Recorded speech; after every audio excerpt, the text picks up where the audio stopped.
Assalamualaikum warahmatullahi wabarakatuh.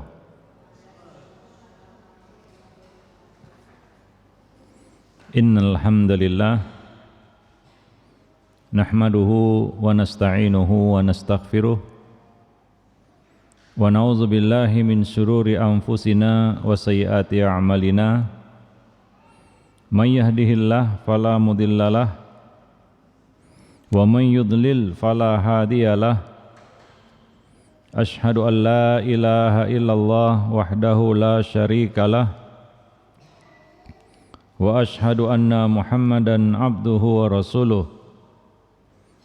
Ya ayyuhalladzina amanu ittaqullaha haqqa tuqatih wa la tamutunna illa wa antum muslimun, amma ba'du. Para jemaah muslimin dan muslimat, ikhwan dan akhwat, a'azzani Allah wa iyyakum jami'an. Pertama, kita bersyukur pada Allah Subhanahu wa taala atas limpahan karunia dan nikmat yang Allah limpahkan kepada kita semua. Pagi ini kita dapat bertemu di majelis ilmu. Mudah-mudahan ilmu yang kita dengar dapat menjadi ilmu yang bermanfaat. Kita masih membicarakan salah satu kewajiban kita, yaitu mendidik, kajian parenting, yang mana pada kesempatan pagi ini kita akan membahas yaitu mendidik dengan kasih sayang. Ya, bahwa mendidik itu adalah wujud dari kasih sayang sebenarnya. Kita tergerak untuk mendidik anak kita, sungguh-sungguh mendidik anak-anak kita karena kita sayang. Orang tua yang tidak mau mendidik anaknya adalah orang tua yang tidak sayang kepada anaknya. Maka untuk melaksanakan kewajiban ini, yaitu mendidik, orang tua siap berkorban. Karena kasih sayang, cinta itu perlu pengorbanan. Bisa dikatakan bohong kalau kita mengatakan, mengakui menyintai sesuatu, menyukai sesuatu, menyayangi sesuatu, tapi kita tidak mau berkorban untuk sesuatu itu. Boleh dibilang cinta kita itu cinta palsu. Maka sebagai orang tua yang punya kewajiban untuk mendidik anak-anaknya, maka perkara pertama yang harus ada di depan mata kita adalah pengorbanan. Memberikan kasih sayang kepada seseorang itu perlu berkorban. Apa kata orang Arab?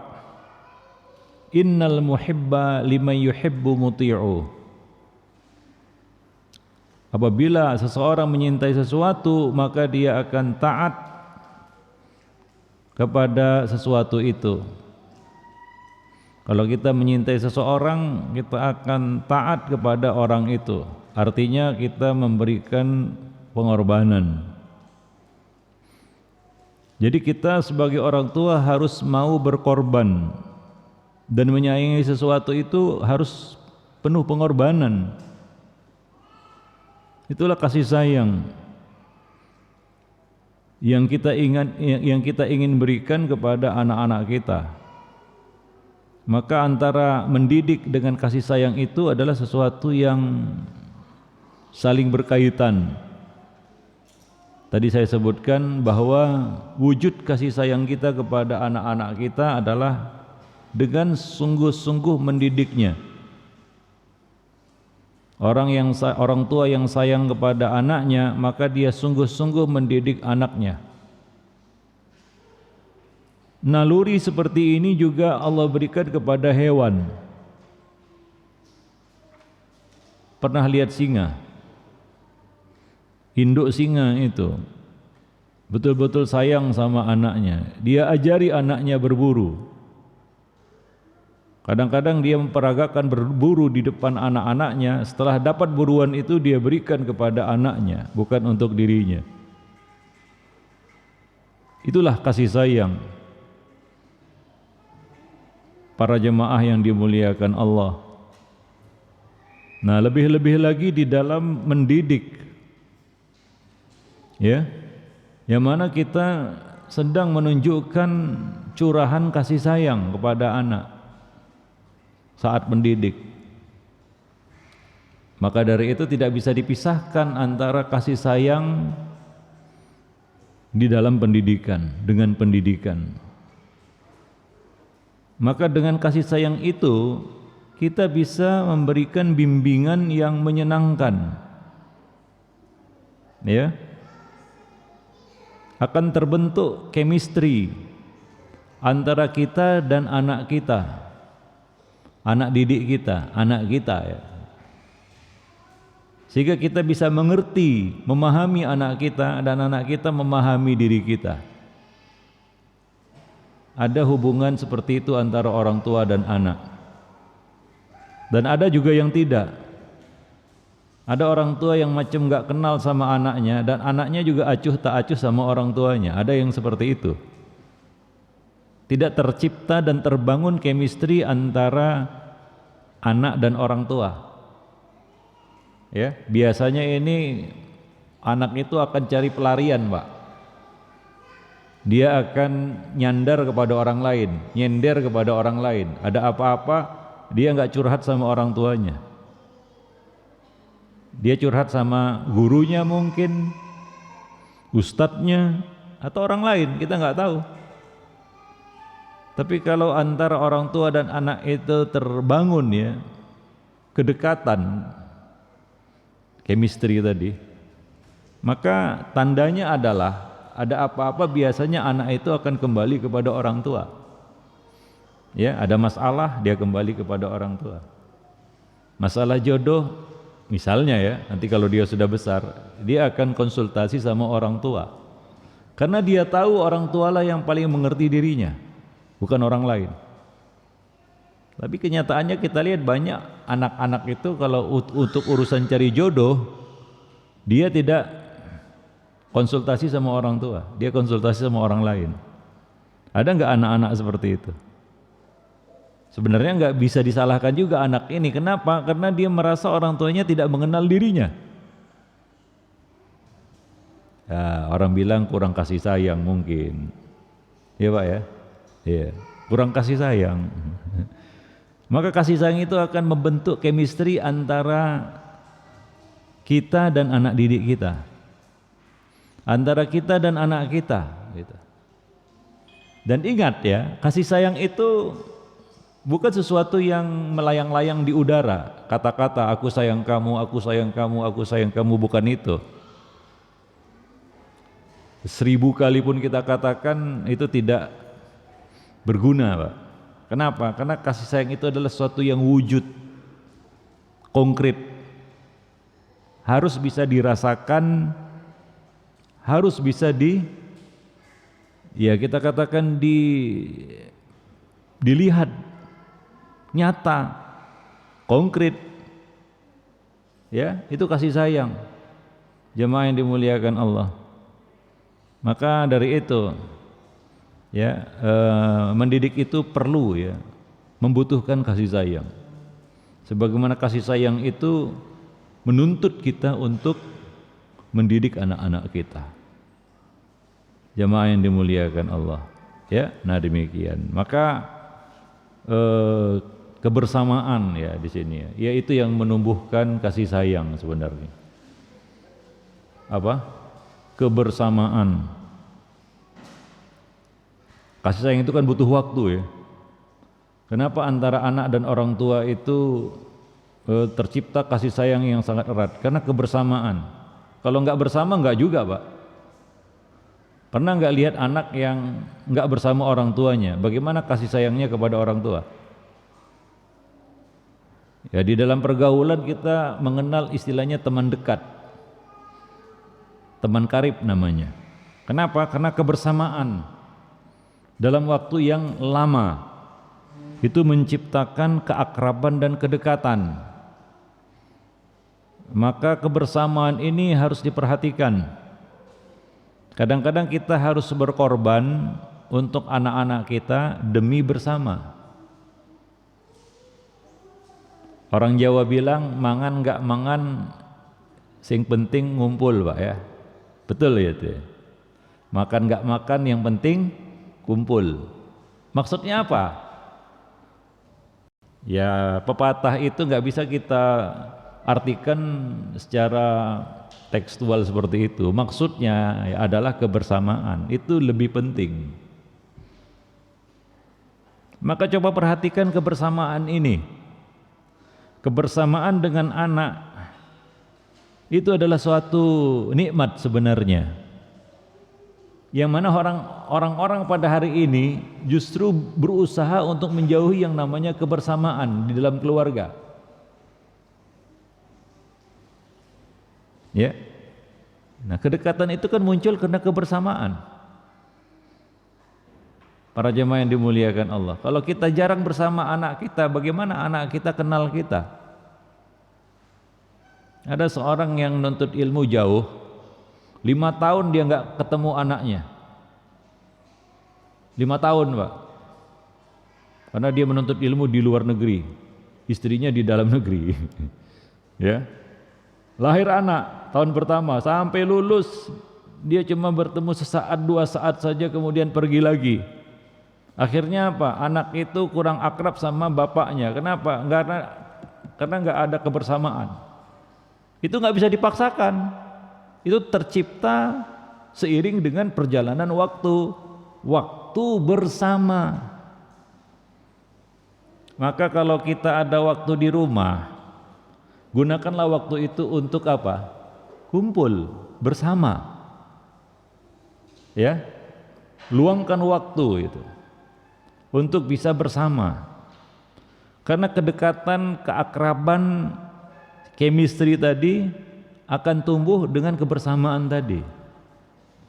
Selama apa kita bersama anak-anak kita? Kadang-kadang kita harus berkorban ya, menempel anak ya, walaupun harus ya mungkin harus pindah, harus ya demi apa? Demi ada kebersamaan tadi. Saya pindah ke Jakarta itu demi bersama anak, Pak. Asalnya kan tinggal di Medan. Kalau ikuti nafsu makan, enak di Medan lagi. Makanannya enak-enak. Harus pindah ke sini cari makan yang enak, susah di sini. Walaupun pilihan banyak, tapi nggak ada yang nendang, kata orang Medan. Siapa orang Medan di sini? Ada. Ngertilah yang saya omongkan ini. Iya. Enak di Medan lagi, makanannya rasanya nendang istilahnya. Ya, nah di sini banyak pilihan tapi ya begitulah ya, menurut selera orang Medan ya. Tapi kita harus berkorban ke sini untuk nempel anak, bersama anak. Ya, nah demikian. Ya walaupun ya kita katakan tidak, ya minimal weekend itu kita bisa bersama kumpul gitu ya. Karena kita berusaha untuk menumbuhkan chemistry, kasih sayang itu dengan kebersamaan, Pak. Ngobrol itu mungkin hal yang sepele ya. Pergi bersama ya. Ya dalam satu kendaraan mungkin bisa ngobrol, bisa menciptakan suatu memori begitu ya. Nah ini sangat penting ketika kita ingin menyampaikan satu pelajaran ya kepada anak, nasihat. Banyak orang tua itu kayak sukanya main patah-patah gitu. Main patah-patah bagaimana? Kamu anak, saya orang tua, dengarkan. Oh itu pemaksaan istilahnya. Kadang-kadang orang tua itu maunya instan. Ya. Itu nggak bisa. Maka coba lihat para jemaah yang dimuliakan Allah, ya.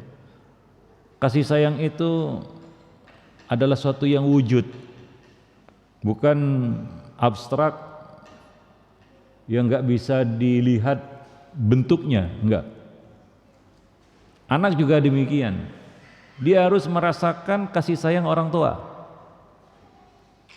Sering saya katakan ya, kita nggak bisa berkata kepada guru di sekolah, ya Ustadz, tiap pagi tolong cium anak saya, katakan ini titipan dari orang tua. Ya bisa saja kita suruh ya Ustadz di pondok untuk melakukan itu, belai kepalanya, cium keningnya, katakan ini adalah titipan orang tua.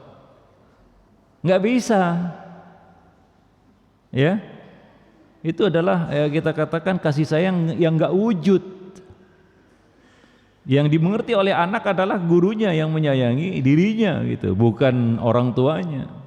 Jadi kasih sayang itu, pelajaran yang kita petik dari situ adalah kasih sayang itu nggak bisa dititip, Pak. Ini bukan barang titipan gitu ya, kita titipkan kasih sayang itu kepada orang lain untuk menyayangi anak kita, enggak. Itu harus muncul dari diri kita sendiri. Artinya kasih sayang itu harus kita yang mewujudkannya, memberikannya, terlibat secara langsung, bukan titipan.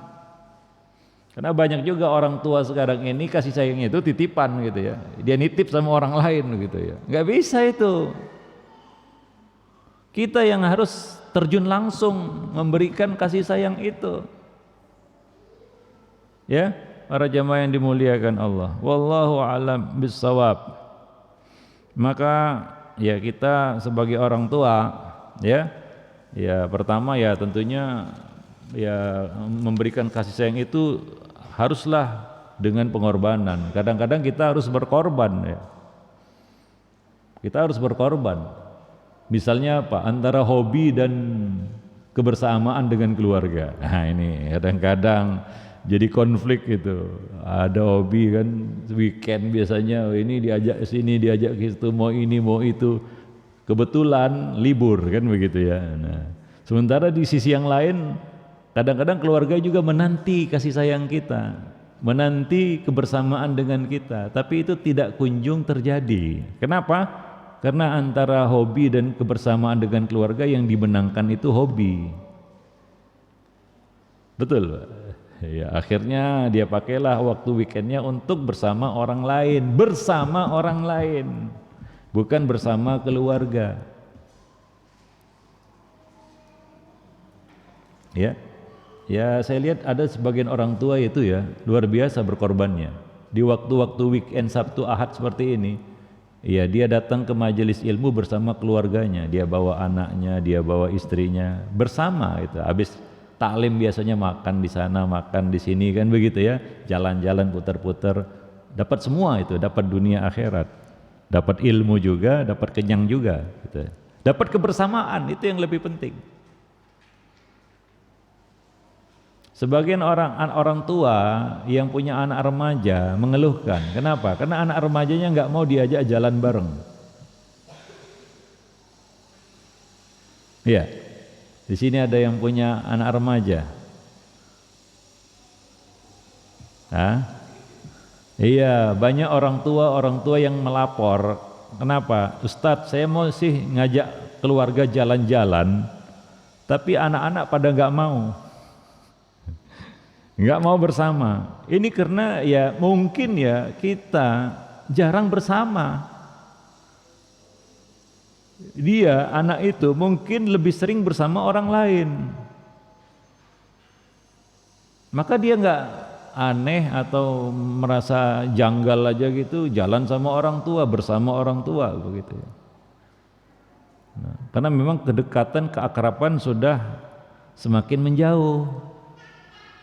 Ya, wajar kalau itu tidak jadi prioritas mereka. Sebagaimana mungkin selama ini kita tidak menjadikan mereka sebagai prioritas juga. Ya, maka coba beri prioritas waktu untuk keluarga. Itu yang kadang-kadang hari ini menjadi suatu yang tanda kutip masalah di dalam keluarga. Sesibuk apakah kita ngejar dunia? Kalau toh kita mengejar dunia itu katanya untuk anak istri, untuk keluarga. Apakah yang ingin kita berikan kepada keluarga itu hanyalah materi? Tidak waktu. Sementara sebenarnya mereka memerlukan waktu kita, Pak. Lebih daripada uang kita atau materi yang kita miliki. Itu yang hilang di tengah-tengah keluarga hari ini. Sehingga kasih sayang pun jadi berkurang. Karena nggak bisa diwujudkan tanpa kebersamaan. Gimana kita mau mewujudkan kasih sayang itu nyata, konkret, kalau nggak ada medianya? Medianya apa? Waktu, kebersamaan itu. Para jemaah yang dimuliakan Allah, ya. Nah, kadang-kadang sedihnya karena ada teknologi video callan itu jarak jauh itu kan kurang. Beda ya kita bertemu, kita bisa merangkul anak kita, membelai kepalanya, menciumnya mungkin ya, bisa memberikan kedekatan, kehangatan gitu. Ya. Dengan video callan gitu dari jauh. Kita bertemu anak kita di pondok dengan kita video callan dari rumah, sama enggak? Sama enggak? Enggak sama. Jamaah yang dimuliakan Allah. Nah, ini yang harus jadi perhatian kita. Kalau kita bicara kasih sayang, tapi kita belum bisa memberikan waktu kebersamaan dengan orang yang kita sayangi, nonsen. Memangnya mendidik anak bisa LDR, Pak? Ya, LDR istilahnya. Nggak bisa. Ya, para jemaah yang dimuliakan Allah, ya. Nah, kalau kita ingin menyayangi seseorang, maka beri dia waktu bersama. Jemaah yang dimuliakan Allah, ya. Wallahu a'lam bishawab. Nah, ini para orang tua ya. Khususnya para orang tua yang kadang-kadang kelihatannya selalu menghindar dari anaknya. Maka jangan salahkan kalau anak itu juga menghindar dari orang tua. Kayak menjauh gitu ya.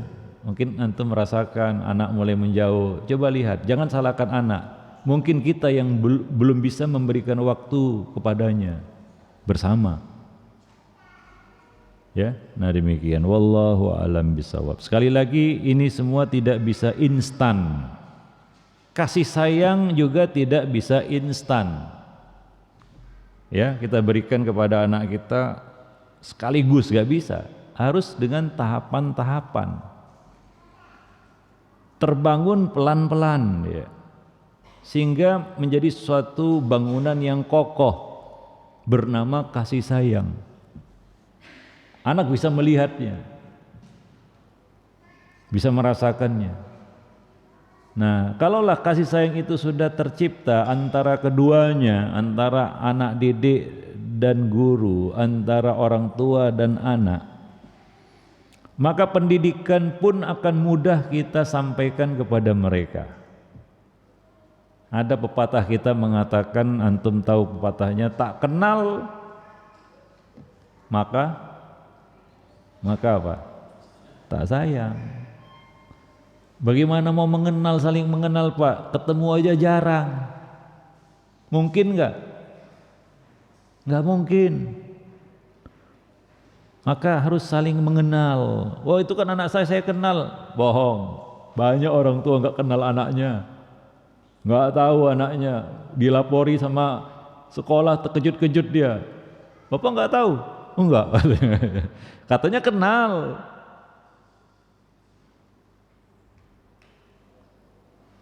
Ya, itu pepatah benar enggak? Tak kenal maka tak sayang. Kalau enggak benar bisa kita coret itu. Tidak, itu adalah pepatah yang benar. Itulah realitanya ya.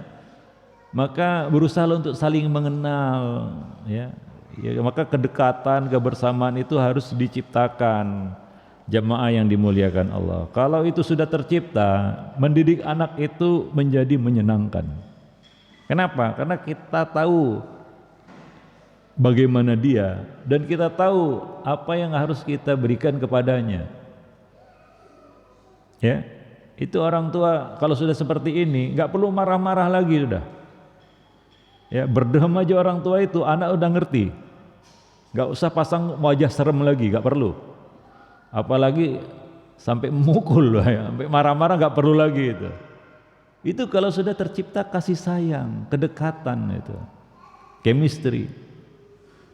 Ya seperti suami istri juga, kalau sudah saling tercipta chemistry antara keduanya, nggak susah nasihati istri, nggak susah nasihati suami, nggak susah juga. Ya kalau sudah tercipta kasih sayang itu. Bukan kasih sayang semu ya, hanya di bibir saja, lip service istilahnya. Aku sayang kamu, aku sayang kamu.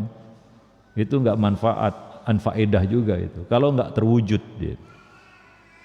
Nah, maka tanyakan kepada diri kita, sudah seberapa besarkah kasih sayang yang kita berikan untuk anak-anak? Zaman sekarang yang paling berat kita berikan kepada mereka adalah waktu. Ya kadang-kadang yang memprihatinkan lagi hari ini saya bicara hari ini, udah kumpul pun nggak bersama mereka. Itu udah kumpul, tidak bersama. Kenapa? Karena masing-masing bersama handphonenya. Ya, gadget ini jadi musibah di dalam keluarga Muslim hari ini. Jasmaninya saja yang kumpul, Pak.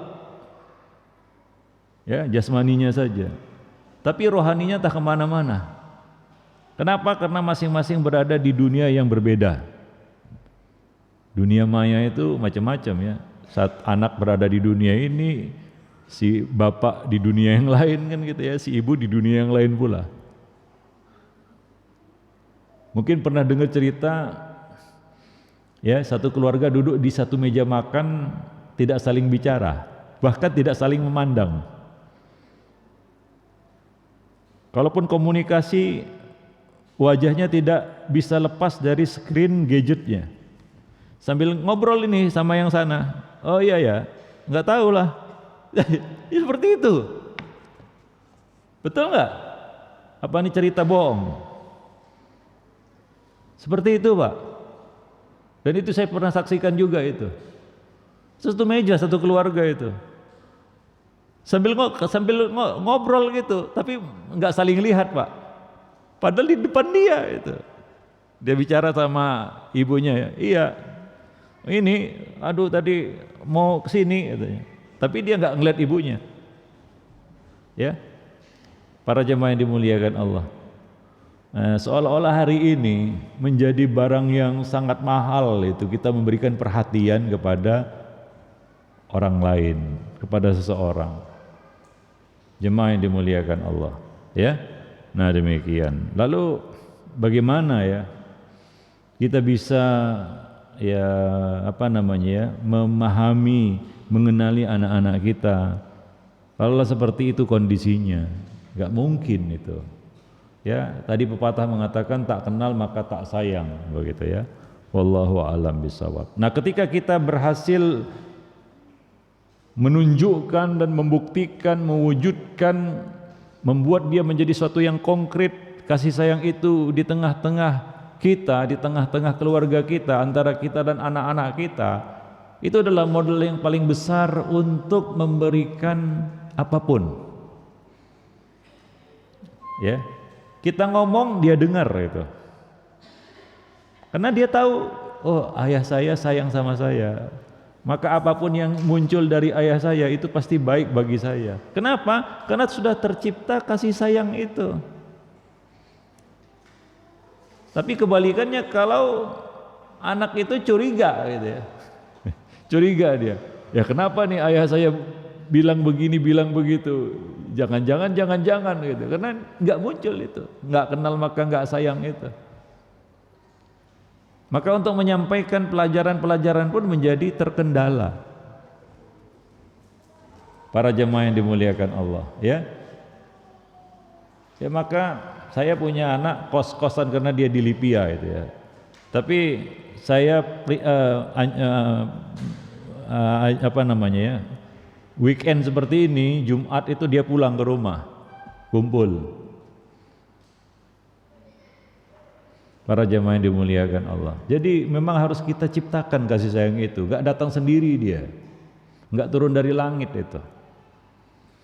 Para jemaah yang, dan kita ingin mendidik anak-anak kita itu dengan kasih sayang tadi.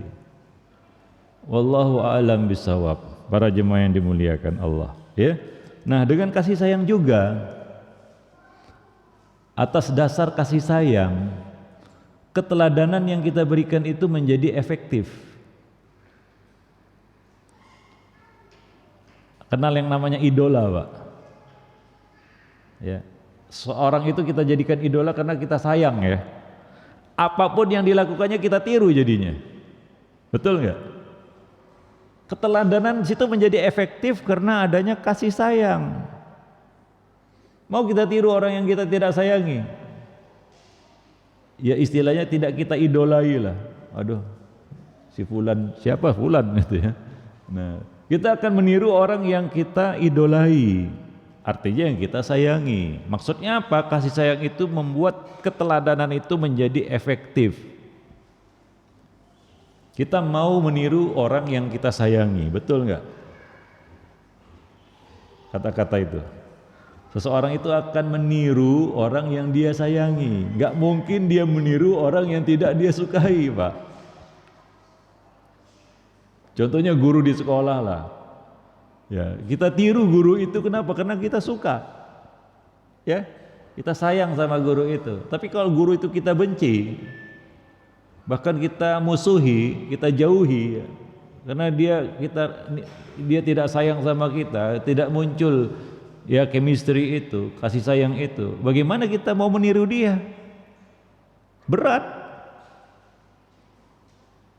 Maka kasih sayang itu landasan sebenarnya yang membuat nasihat yang kita sampaikan menjadi efektif dan keteladanan yang kita contohkan kepadanya juga menjadi efektif. Udah tahu aja dia kalau kita melakukan sesuatu itu, wah dia mau menirunya itu. Ya, nah demikian. Para jemaah yang dimuliakan Allah. Ada orang tua yang mengeluh, aduh Ustaz, anak saya kayaknya nggak mau niru saya gitu.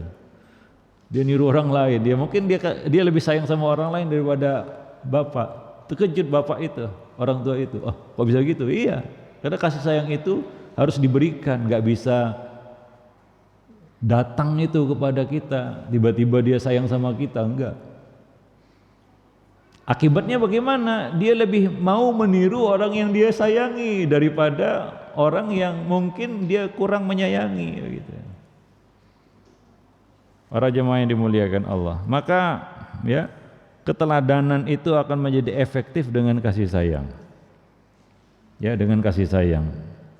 Orang yang kita perlakukan dengan kasih sayang, ya, dia akan mau meniru kita. Mau dia meniru kita. Seperti seseorang meniru idolanya.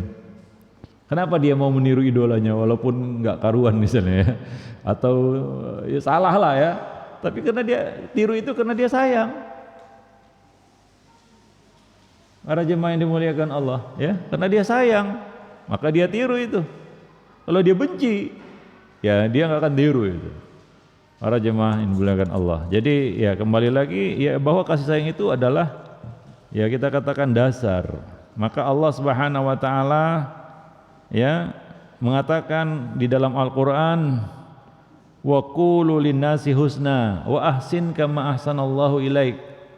Ya, katakanlah yang baik-baik kepada manusia dan berbuat baiklah kepada manusia sebagaimana Allah berbuat baik kepadamu.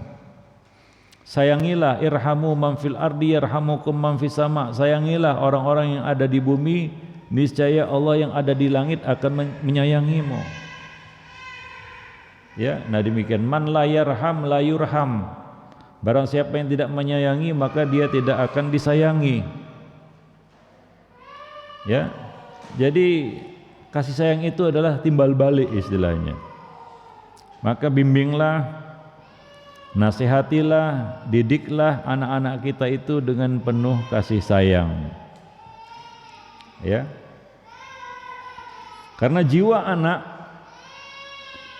itu akan terpengaruh dengan kata-kata yang disampaikan kepadanya. Apalagi jika kata-kata itu dihiasi dengan kelembutan dan kasih sayang. Ya, itu akan cepat masuk ke dalam jiwanya. Dia akan mendengarkannya dan dia akan mengikutinya, mengiyakannya, membenarkannya dan akan mengikuti nasihat itu. Ya, para jemaah yang dimuliakan Allah, ya. Nah, kemudian yang paling penting ya dengan kasih sayang itu adalah tumbuhnya kepercayaan, Pak. Dan ini barang mahal sebenarnya dalam pendidikan, kepercayaan. Ya, saling mempercayai itu adalah sesuatu yang nggak bisa dipaksakan juga. Anak percaya sama orang tua percaya sama anak, sehingga kedua belah pihak bisa saling jujur.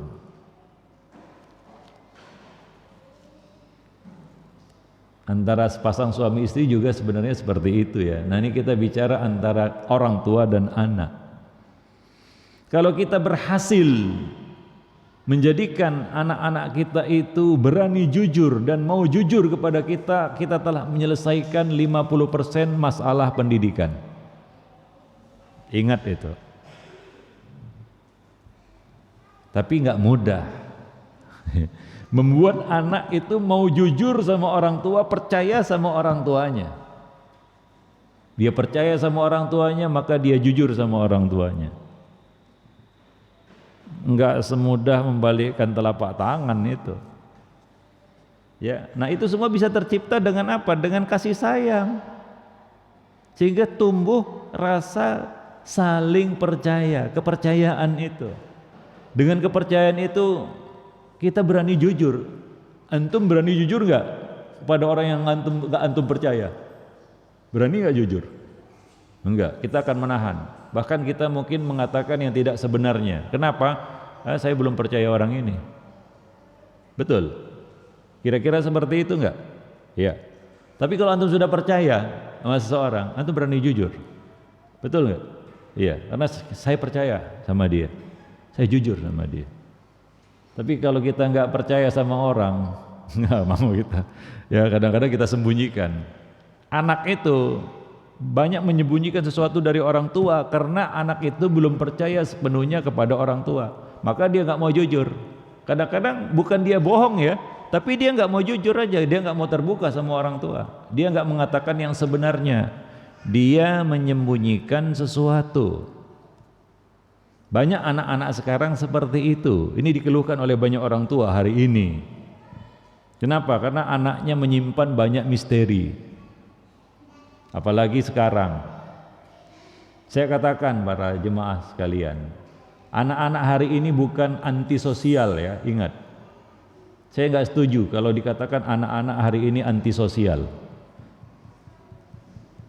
Justru anak-anak itu hari ini hipersosial. Antisosial ya di dunia nyata. Di dunia maya dia hipersosial, Pak. Ya, para jemaah yang dimuliakan Allah. Maka kalau wajar saja kalau banyak misteri yang disimpannya. Banyak orang tua yang terkejut-kejut ketika mengetahui ya dari jalan lain, dari pintu lain tentang misteri anaknya. Ternyata anaknya begini, ternyata baru terkejut-kejut itu orang tua. Tapi anak nggak mau terbuka. Kenapa? Dia kayaknya belum percaya sama orang tuanya. Jemaah yang dimuliakan Allah ya. Dan membangun itu nggak mudah juga. Semua harus dilandasi dengan pertama, landasan pertamanya itu adalah kasih sayang. Akan tumbuh saling percaya itu, Pak. Ya. Kalau kita menyayangi seseorang, kita percaya sama dia. Ya, karena kita ingin dia percaya juga sama kita. Demikian juga kepada anak. Nah, apa yang apa ya faedah yang dapat kita petik dari situ, yaitu keterbukaan dan kejujuran. Tadi saya katakan, kalau kita berhasil ya membuat anak itu mau jujur dan terbuka kepada kita, berarti kita telah menyelesaikan 50% masalah pendidikan. Tinggal 50% lagi. Dengarkan kejujurannya. Jangan ngamuk pula. Banyak orang tua ketika anaknya jujur, dia justru ngamuk, Pak. Ngamuk tahu ngamuk. Besok-besoknya si anak berkata dalam hati, kalau begitu saya bohong aja. Ya. Saya bohong aja. Saya bohongi aja tuh orang tua. Kenapa? Karena kalau jujur ngamuk dia. Kasihan. Maka dibohongi aja supaya tenang. Banyak orang tua itu justru ingin anaknya bohong. Dia justru ingin anaknya bohong.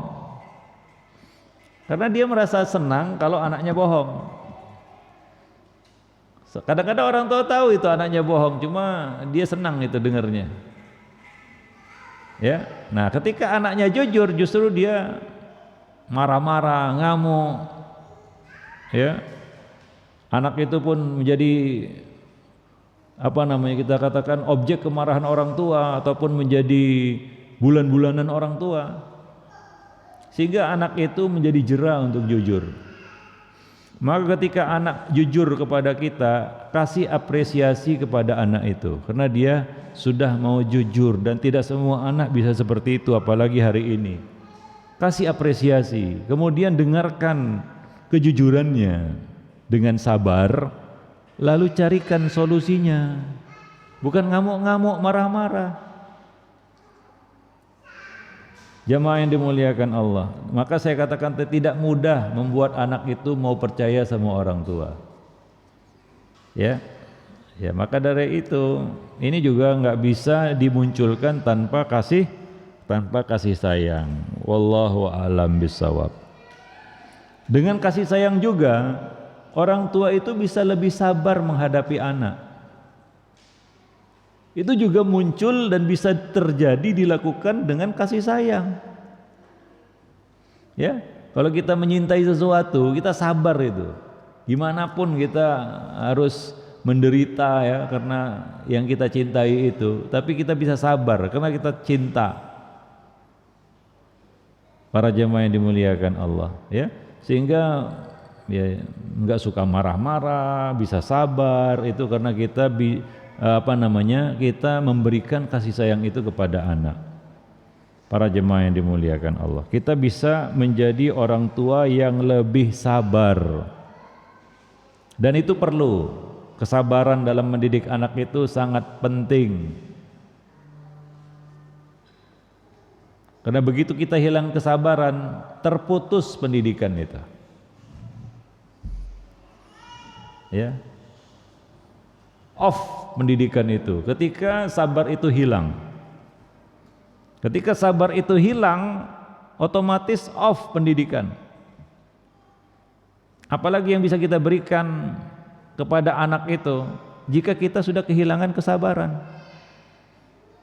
Yang muncul marah-marah, ngamuk, ya, kebencian, kadang-kadang gelap mata, main pukul, ngusir anak, ya, pergi dari sini.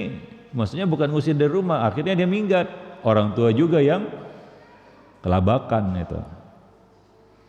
Nah, karena hilang kontrol dan kesabaran tadi, hilang kesabaran para jamaah yang dimuliakan Allah. Wallahu a'lam bishawab.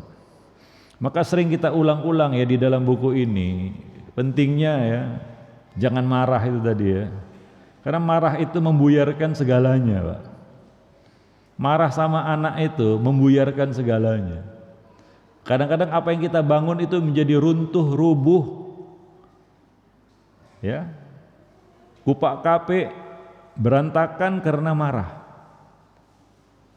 Barulah kita sesali kemarahan kita. Seandainya tadi saya tidak marah, ya baru kita sesali itu.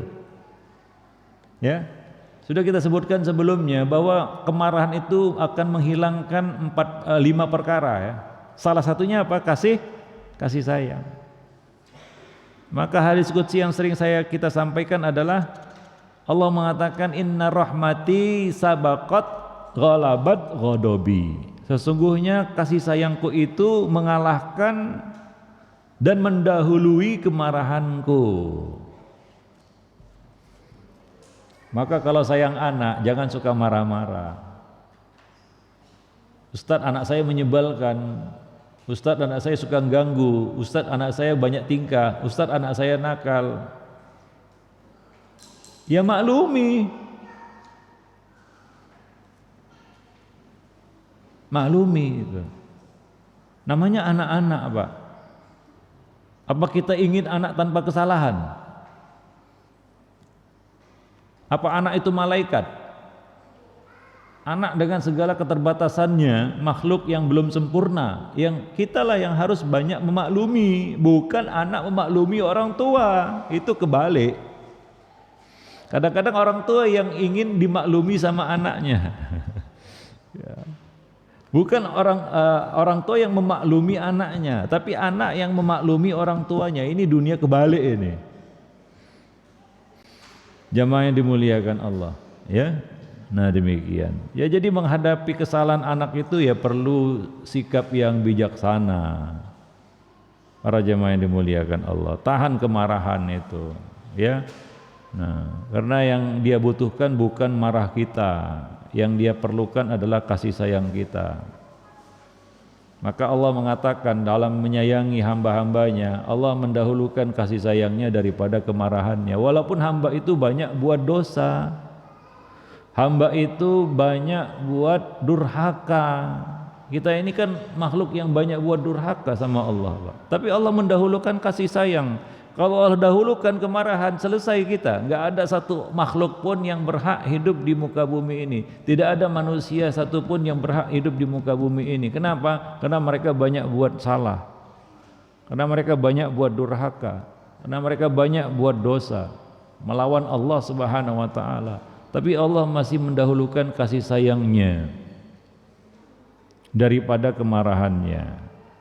Ya, nah demikian. Ya, jadi yang hilang dengan kemarahan itu adalah kasih sayang orang tua. Dan itu nggak bisa dikumpulkan dalam satu waktu. Ustadz, saya ini sayang sama anak maka saya marah-marah. Oh, ada orang tua seperti itu. Ada nggak? Ustadz, ini saya sayang sama anak saya ini makanya saya marah-marah. Pak, ini aja lah. Kalau dibalik gimana? Ada atasan, ada orang lain marah-marah sama antum. Lalu dia mengatakan, sebenarnya saya sayang sama kamu, bisa terima enggak? Pernah enggak dimarahi, Pak? Pernah. Enak enggak? Enggak enak.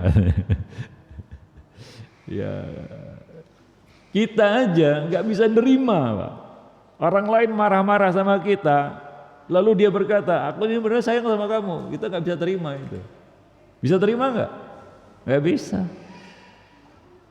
Ya kalau saya enggak seperti itu, para jamaah yang dimuliakan Allah, ya. Nah demikian. Wallahu a'lam bissawab. Ya maka tadi kita katakan ya bahwa ya untuk memberikan kasih sayang itu ya perlu kesabaran tadi ya. Untuk memberikan kasih sayang itu perlu kesabaran. Ya untuk menciptakan cinta itu ya. Itu juga perlu pengorbanan. Apa kata Nabi? Antara suami istri pasti ada ketidakcocokan, enggak semuanya serasi. Tapi itu bisa dihilangkan dengan apa? Nabi mengatakan la yafruqanna mu'minun mu'minatan in sakhita minha khuluqan radiya minha akhar. Janganlah seorang suami membenci istrinya dan sebaliknya.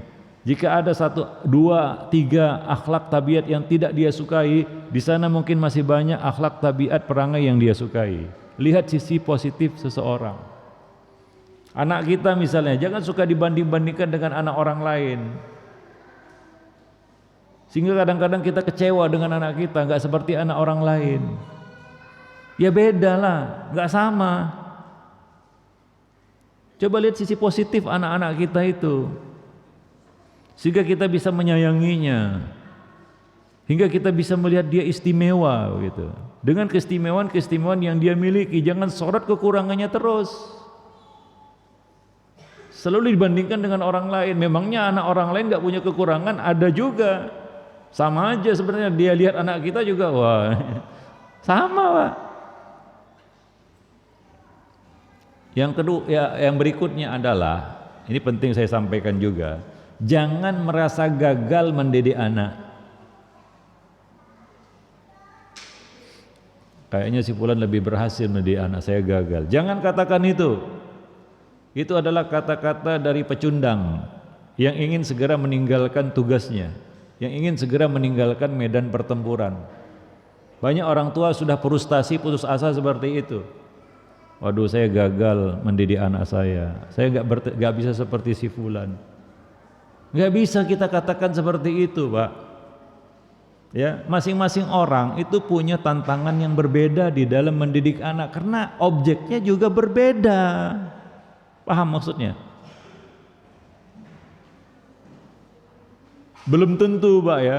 Kalau saya menangani anak antum, anak bisa seperti antum. Belum tentu. Karena objeknya berbeda. Anak saya bukan anak antum, kan begitu ya. Kalau antum merasa sukses, belum tentu antum mendidik anak orang bisa sukses seperti itu. Maksudnya apa? Kita sebagai orang tua jangan putus asa, lalu mengibarkan bendera putih sebelum kita mencoba dan terus mencoba berikhtiar sampai titik darah penghabisan, kira-kira demikianlah. Ya, jangan pernah merasa gagal. Itu memang kata-kata dari setan supaya kita udahlah nyerah saya. Kalau demikian, ya maka coba ambil pelajaran dari Nabi Nuh.